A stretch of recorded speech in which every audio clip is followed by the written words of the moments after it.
Hello, I'm Antonio Rafa Garcia, and for my artist presentation, I'm going to be presenting James Gunn, and talking about just James Gunn entirely throughout the entire presentation for my artist statement. Uh, okay, so James Gunn started working on film projects through Troma Studios, a low-budget studio where he wrote his first screenplay for Romeo and Juliet. And this is the Troma Studio, and this is the project which I'm referring to. And when he was younger, he would record zombie movies with his brother using a 8 millimeter film. But before he started making films like actual movies, he was more well known for being a singer, being a part of a band called the Icons, which was also disbanded in 19 I think it was like 19 in the 90s, just around there, around the 90s. And when they were disbanded, that's when James Gunn actually went and joined the studio, Trauma Studios, where he learned the basics of producing movies and distributing them. He made his way into Hollywood with his first actual good film, which was like Scooby Doo, but that film was still not even considered successful, and it still did catapult his career in a very big way. James Gunn is known for directing movies where he writes the screenplays in. He doesn't like directing movies where he's not the one writing the screenplay. He started directing superhero films with his first project, 2010 Super. Ah, my bad, went too far back. I mean, too far forward.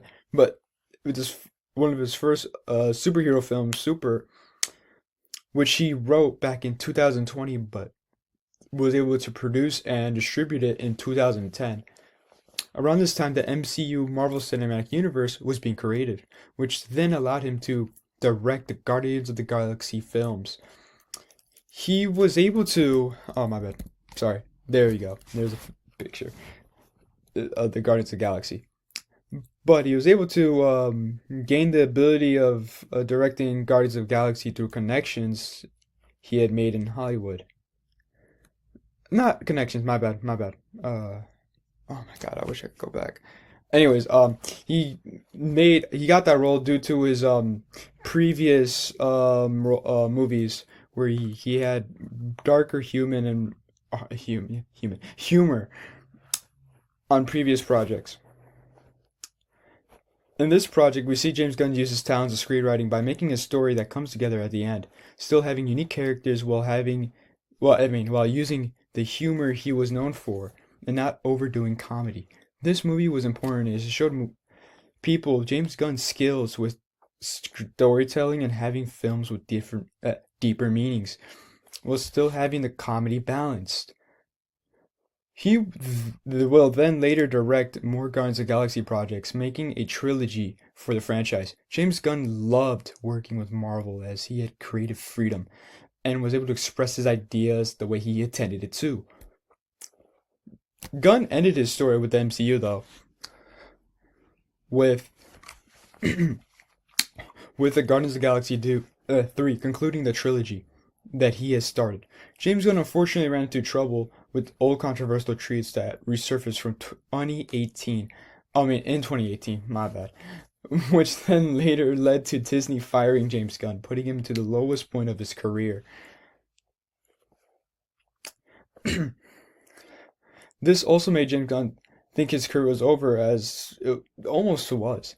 But with support of many people, he was able to he was I mean with many support of the people he's made connections with through his career, as well as some fans of James. This was able to help push him back into gaining the passion of making movies. And sorry, I'm not supposed to tell that.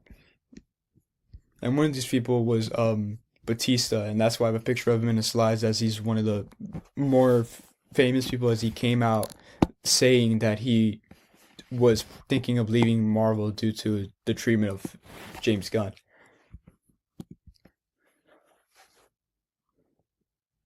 Many supported connections as career.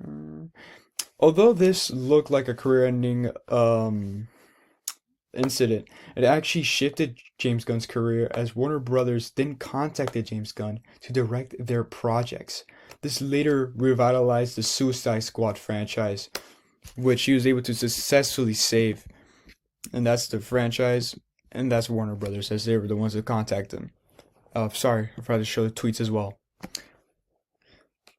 And those are some of the controversial tweets that he had made. Or like it's just a controversy in general, as many things were going on, and it was just a really bad time for James.